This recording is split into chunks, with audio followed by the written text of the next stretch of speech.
ADB 인턴십에 보면 ADB 인턴은 기본적으로 어플라이를 어떻게 하느냐 그러면 ADB에서 인턴한테 맡길 프로젝트 아이템을 공포를 합니다.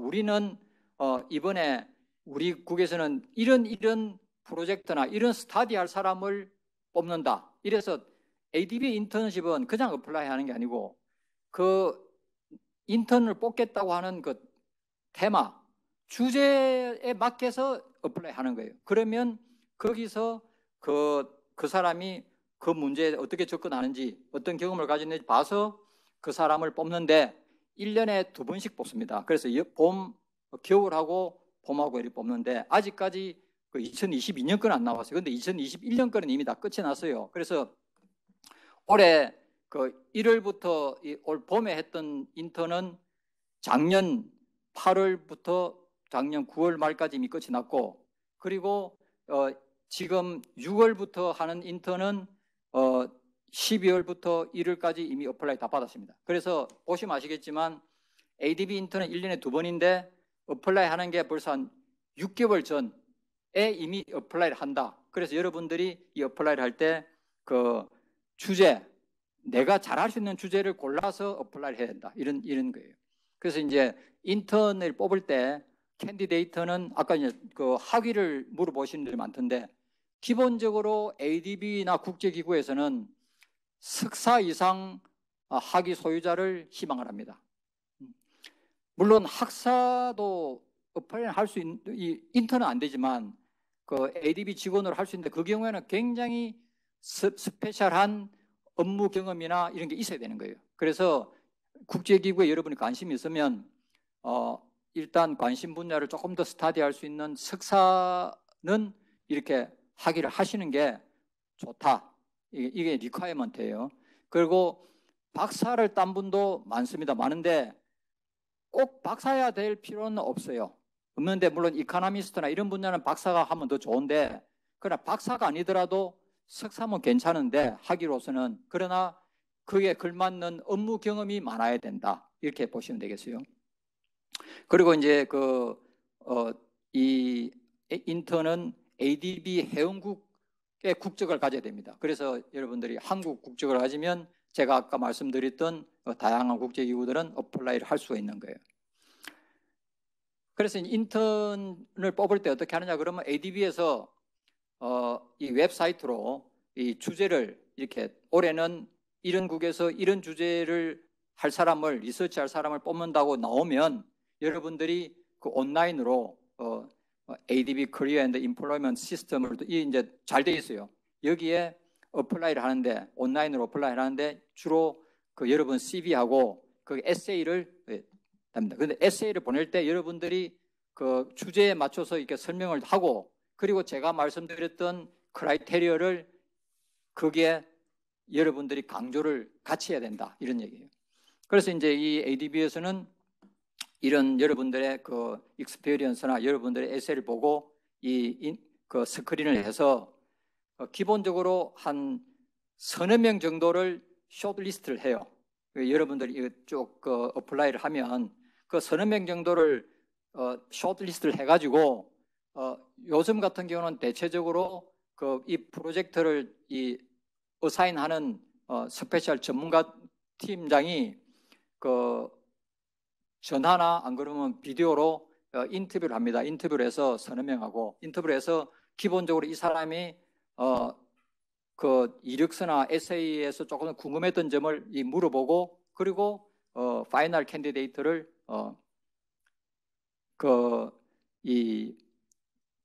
이게 하는 거죠. 그리고 이제 인턴십 나이에 대해서 왔는데 인턴십에 대해서 나이는 별 제한은 없어요. 그러나 제가 말씀드렸던 YP는 나이 제한이 있습니다. YP는 32살까지만 어플라이를 할 수 있어요. 그런데 인턴은 나이 제한은 없는데 여러분들이 석사나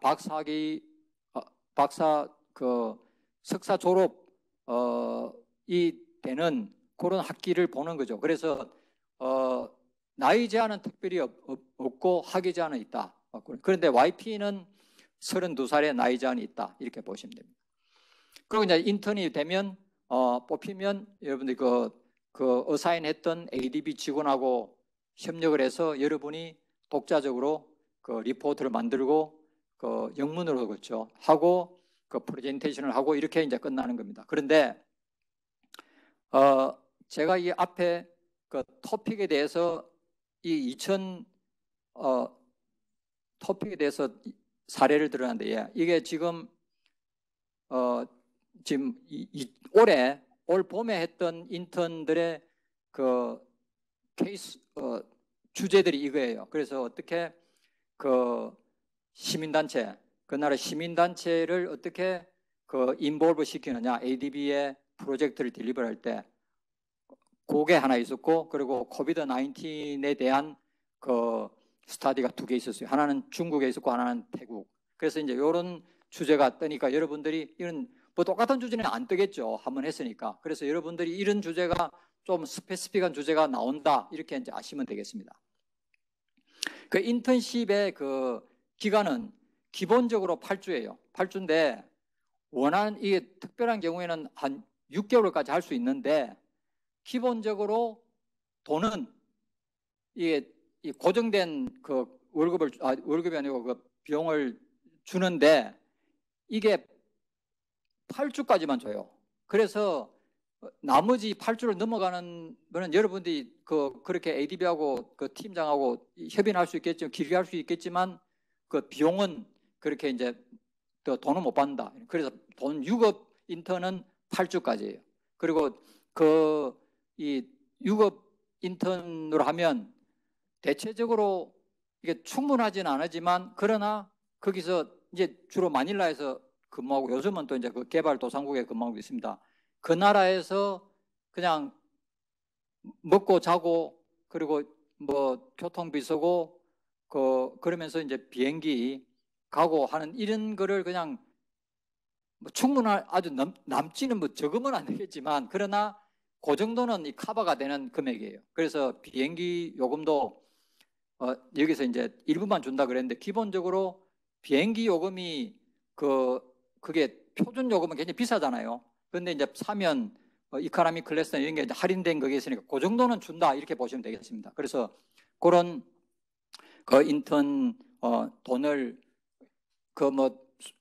뭐 교통비나 숙박비나 이런 거 따로는 안 주지만 그러나 일비를 쳐서 기본적으로 여러분 학생들이 그냥 뭐 사는데 뭐 아주 고급은 안 되겠지만 그러나 어느 정도 이렇게 지내는데 문제 없을 정도는 준다 이렇게 봐요. 그런데 이제 ADB 인턴은 끝나더라도 이 ADB 인턴이 막바로 그 직원이 되는 것을 보장은 안 해줍니다. 그래서 이 ADB 인턴십하고 그 ADB 직원 뽑는 그 절차하고는 다르다.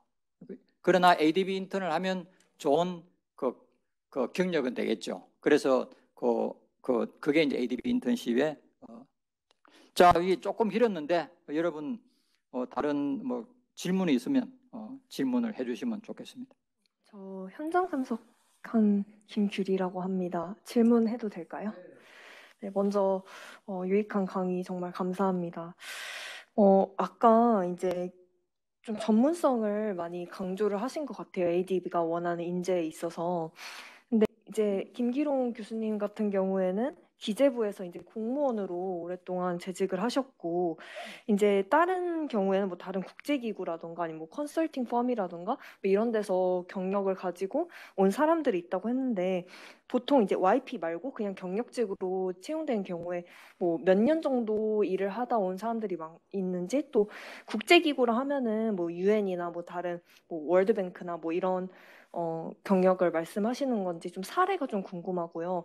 또 한 가지 더 궁금한 거는 이제 인턴십을 많이 한 사람들, 그러니까 예를 들어서 ADB에서 한 인턴십일 수도 있고 아니면은 다른 UN 산하 기구에서 한 인턴십을 경험을 좀 갖고 있는 사람들이 채용됨에 있어서 좀 그게 큰 장점으로 작용할 수 있는지 그것도 궁금합니다. 인턴십이 제가 말씀드린 대로 그 ADB 직원을 뽑는데 바로 연결되는 건 아닌데 그 ADB에서 이렇게 전문성이나 국제 경험, 다양성을 중시하기 때문에 그렇게 국제기구에서 인턴이라는 프로젝트를 경험해봤다는 게 굉장히 플러스가 되겠죠. 그래서 여러분들이 그 다양한 나라, 국제 경험, 안 그러면 다양한 프로젝트를 경험하는 게 좋은데 그 중에 하나가 인턴 프로그램이에요. 인턴 프로그램이고 전문성은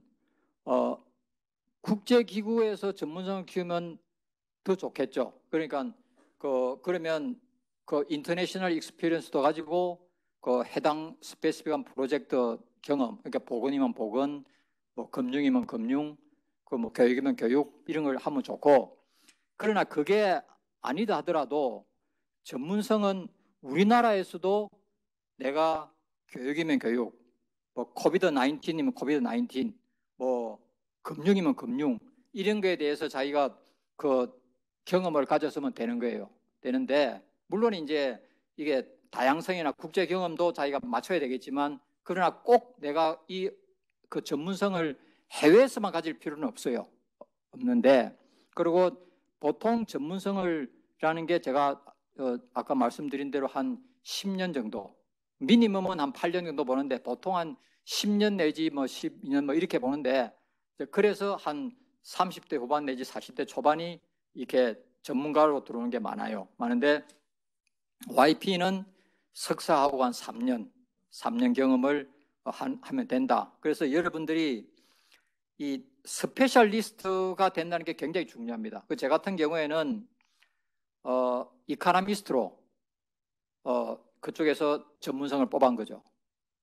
그리고 그 이카노미스트로 뽑으면서 이 국제기구나 경제협력을 한국의 정책을 담당했기 때문에 이게 다른 나라하고 이 코디네이션하고 정책 협의하는데 이 플러스가 되겠다 하는 그런 측면이 보아진 거예요. 그래서 여러분들이 어떤 분야든지 간에 여러분들이 하는 데서 나름대로 이게 전문성을 가져야 된다. 그러니까 이게 그래서 여러분들이 첫 발을 디디는 게 굉장히 중요해요.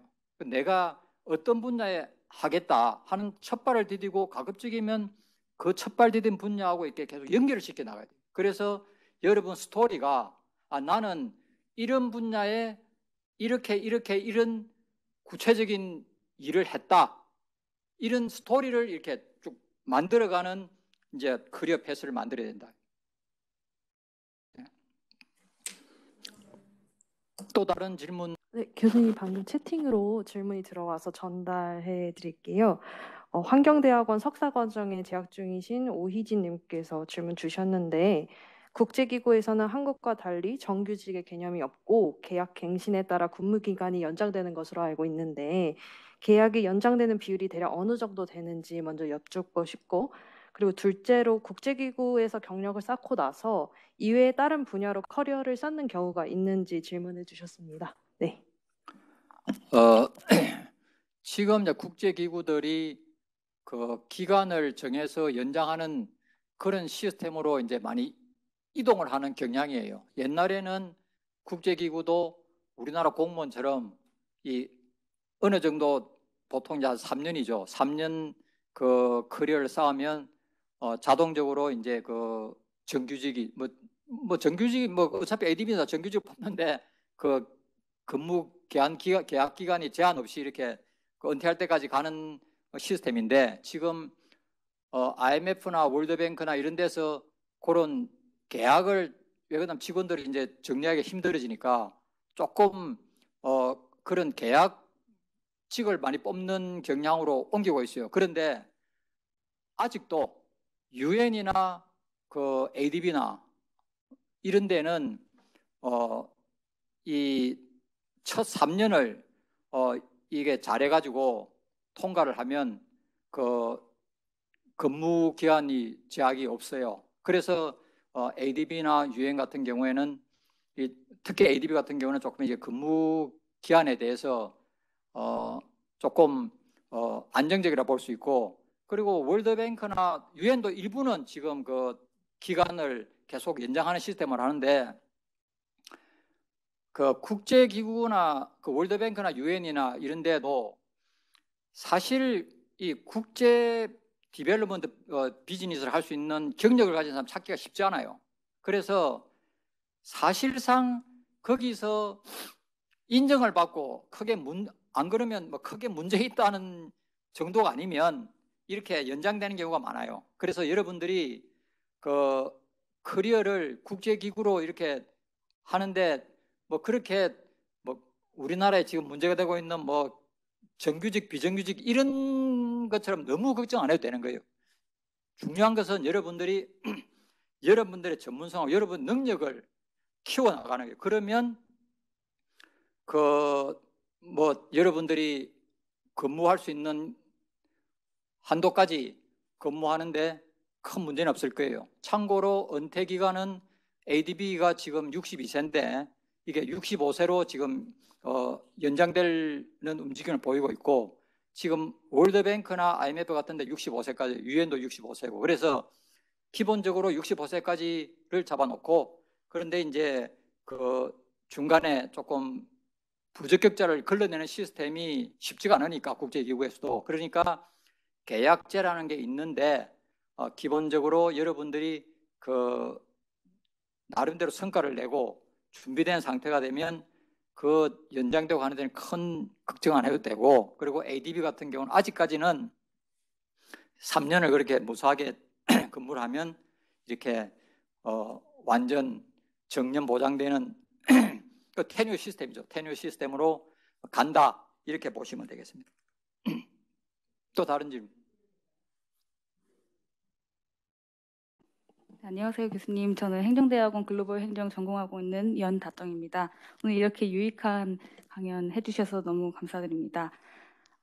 앞서서 많은 좋은 질문들이 있어서 제가 좀 더 거기에 저도 집중하면서 많이 좋은 정보를 얻을 수 있었고요. 거기에 덧붙여서 아까 앞서 질문하셨던 분 중에 그 자기 보이스를 낼 수 있는지에 대해서 질문 주셨습니다. 저는 추가적으로 그렇다면 이제 교수님께서 계셨던 ADB가 보이스를 낼 수 있었던 분위기였는지 왜냐면 제가 국제기구에서 일하신 분의 인터뷰를 들었을 때는 그 생각보다 관료주의적인 그런 문화가 팽배했다고 하여서 그 보이스를 낼 수 있고 싶어도 그런 분위기가 아니었기 때문에 좀 어려웠다고 합니다. 그래서 첫 번째 질문 드리고 싶은 것은 그 보이스를 낼 수 있었던 분위기였는지 또 두 번째 질문은 그리고 저희가 이제 인턴으로 들어가게 되면 분석적인 그런 사고를 가지고 리서치를 해야 되는데요.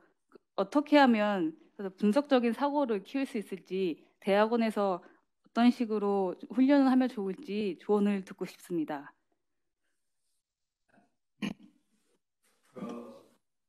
사실 이제 국제기구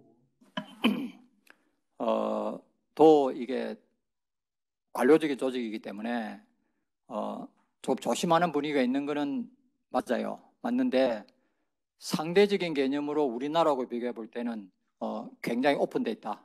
그리고 제가 제 경험을 말씀드렸다시피 저도 이제 이게 ADB가 국제 공무원 조직이고 관료 조직이니까 내가 내 보이스를 안 내는 게 좋겠다고 근데 과장 될 때까지 그렇게 생각을 했어요. 그래서 저도 이제 뭐 내가 해야 되는 일 열심히 하고 그냥 내 보이스는 그냥 인포멀하게 이렇게 해왔단 말이에요. 왔는데 아까 내가 말씀드린 대로 어느 날 내 상관이 인포멀하게 내하고 이야기를 하면서 길홍 네가 다 잘하는데 나는 너 보이스를 내면 좋겠다. 왜 그랬냐면 너 생각이 어떤지를 모르는 경우가 많다. 그런 이야기예요. 그래서 내가 그때 사실은 조금 쇼크를 받았어요. 나는 좀 관료적이라고 난 생각해서 난 일부러 안 내고 나는 내가 겸손한다고 사실은 내 의견이 있으면 위에 사람한테 줘가지고 위에 사람이 이야기하고 뭐 이렇게 만들었는데 우리는 팀 문화 강하잖아요. 그런데 이게 그게 아니구나 하는 걸 내가 이제 그게 어떻게 보면 내가 문화를 몰랐던 거지. 다양성. 근데 이런 문화에 내가 근무를 안 했으니까 난 당연히 한국처럼 그렇게 권위적이다 생각을 한 거예요. 그런데 나를 바라보는 사람은 그게 아니었던 거야. 그래서 한국 사람들이 그런 얘기를 많이 해요. 이게 권위적인 문화이기 때문에 나는 조용히 있어야지. 그렇게 하고 한국에서 파견 나온 사람들 떠나갑니다. 그게 그다음에 자기 눈에서 그 문화를 본 거야. 나도 그렇게 생각을 했는데 내가 느낀 게 그러니까 십몇 년 돼서 내가 느낀 거예요. 아, 이게 내가 훨씬 내가 지금보다 더 좋은 그게 될 수 있었는데 아, 내가 그게 내 부족했구나. 그래서 그다음부터는 내가 의도적으로 내 보이스를 내기 시작했고 그리고 총재나 이런 사람들한테도 내 보이스를 내면서 더 가까워지는 거예요. 총재나 이런 사람들이 내 의견을 듣고 싶어 하는 거야. 아, 중요한 회의에서도 기록 너 이야기해보라고. 그래서 내가 이게 그 일본도 굉장히 권위주의적이잖아요. 그런데 그런 문화가 되더라고. 그래서 우리 한국 사람들이 너무 권위주의적인 데 있어가지고 당연히 그렇다고 생각하는 게 많아요. 근데 그게 아니고 메인스트림에서는 자기 보이스를 우리나라도 나는 지금 그렇게 하고 있다 보는데 자기 보이스 없는 사람은 기본적으로 그 조직에서 장이 될 수가 없다고. 그런 거예요. 그래서 자기가 이렇게 나름대로 잘하고 하려고 그러면 우리나라에서도 자기 가치나 자기 보이스가 있어야 돼요. 그래서 마찬가지로 그 국제기구는 조금 더 개방된 분위기이기 때문에 그런 자기 보이스를 그러나 무슨 엉뚱한 소리면 곤란하지만 그러나 자기가 준비해서 이렇게 호기심을 가지고 그 분야를 이렇게 키워가면 자기 보이스가 키워나간다. 뭐 이런 이야기고 또 하는 게 물어봤죠. 뭐 인턴 물어봤던가. 분석 사고는 어떻게 키울 수 있는지 대학원에서 훈련을 어떻게 하면 좋을지 말씀드렸습니다. 그래서 사실 이 분석 능력이 참 이 훈련을 해야 되는 거죠. 훈련을 해야 되는데 사실은 우리나라 교육이 어릴 때부터 그렇게 이제 외우는 암기식이 아니고 조금 분석을 하고 좀 엉뚱하게 바라보고 이런 거를 권장하는 사회가 되면 좋은데 아직도 우리는 이제 그렇게 가지고 못하잖아요. 그래도 우리는 각자가 노력을 해야 되는 거예요. 왜냐하면 우리나라 사회에서도 마찬가지지만 국제기구에서도 서바이브 하려고 그러면 내 온 보이스를 내야 되고 분석적인 사고를 해야 되니까. 그래서 이 분석적인 사고는 시간이 좀 걸리는데 제일 좋은 것은 제가 볼 때는 프로젝트를 한번 해보는 거예요. 그러니까 그 프로젝트를 주제를 가지고 그래서 ADB에서 인턴 뽑을 때 프로젝트를 주는 게 그런 거예요. 그래서 내가 호기심 있고 관심 있는 주제를 내가 그냥 잡아보는 거예요. 그럼 우리나라는 왜 그 코로나 뭐 백신을 확보가 안 됐지? 그리고 나름대로 분석을 해보는 거예요.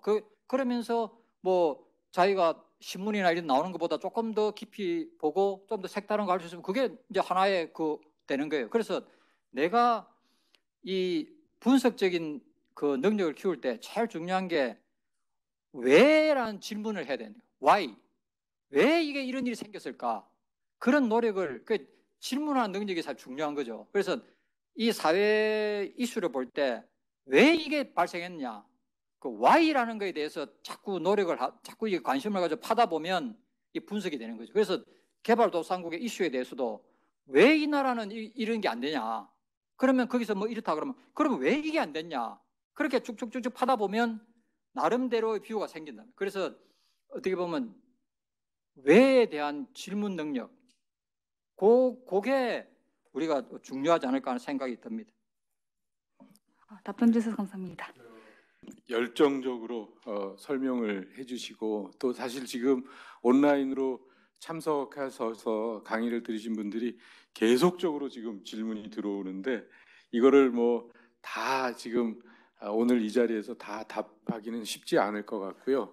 제 생각에는 여러분들 저희 오늘 이제 이 세미나를 주최한 아시아개발연구소에 좀 더 많은 관심을 가져주시고 아시아개발연구소에서 다양한 이제 세미나와 또 연구 활동을 하고 있습니다. 그래서 이 국제기구 진출을 위한 전략뿐만 아니라 국제개발 협력 정책, 또 개발도상국의 사회 발전 이런 분야에 여러분들이 많은 관심을 갖고 있기 때문에 저희 아시아개발연구소 활동에 더 많이 참여하시고 그러면서 그런 기회에 또 우리 김기룡 교수님 또 저는 지금 이제 이 연구소의 부소장을 맡고 있는 권혁주 교수인데요. 그래서 우리 그 연구소에 더 많은 질문 앞으로도 해주시고 또 관심 가져주시면 어떨까 합니다.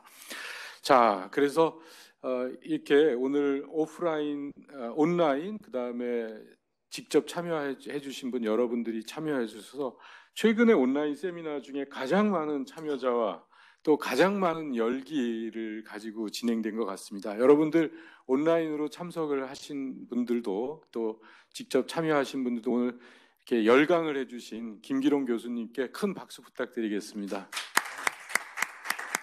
네, 오늘 정말 감사드리고요. 네, 참여해주신 여러분들께도 감사드립니다. 그리고 끝으로 제가 하나 더 광고 말씀드리면 저희 아시아개발연구소가 현재 글로벌 행정발전연구소 이렇게 좀 더 저희 활동의 그 일치성이 높은 그런 명칭으로 개정 작업에 있습니다. 그래서 나중에 아시아개발연구소를 찾으면 없다 이렇게 생각하지 마시고 그게 글로벌 행정발전연구소 이렇게 돼서 개발도상국의 공공정책, 행정에 관련돼서 연구와 교육을 하는 그런 연구소로서 더욱 발전하고 거듭나도록 그렇게 하겠습니다. 여러분들 많은 관심 가져주시길 바랍니다. 네, 감사합니다.